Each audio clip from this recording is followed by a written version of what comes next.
Hello, this is Andrew Greess with what I hope is the first of many short tips to help you extend the life of your spray equipment and boost productivity for you and your company and reduce equipment problems. The first thing I want to talk about is cleaning out your tank. And this is a great picture. This is the picture of the inside of a power sprayer tank. And the tech came and told us that his sprayer wasn't working. And so after a little investigation, we were able to get some chemical out of the tank and saw that all this debris is in the tank. I can't tell what that is. It looks like it's either paper towel or plastic bags or something. You know, sometimes techs think that because there's a hole in the top of the tank, that's where trash goes. But this is the sort of thing that is just unnecessary downtime and possible damage to your pump. If you run your pump dry in this situation, you could destroy your pump.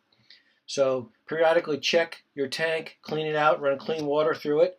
This is a power sprayer example. Here's a manual sprayer. This is a Birchmeier backpack. We're big fans of the Birchmeier backpack.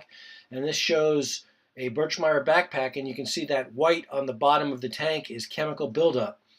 And eventually that chemical buildup is going to break free and cause problems. Now on a backpack, you could do things like clog fittings or clog the filter or clog the tips. And all those things cause downtime. They all cost you money.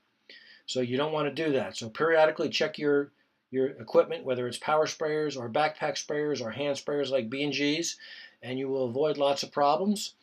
And for more tips like this, visit us at qspray.com.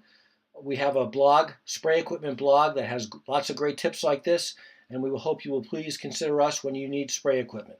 Thanks so much for watching.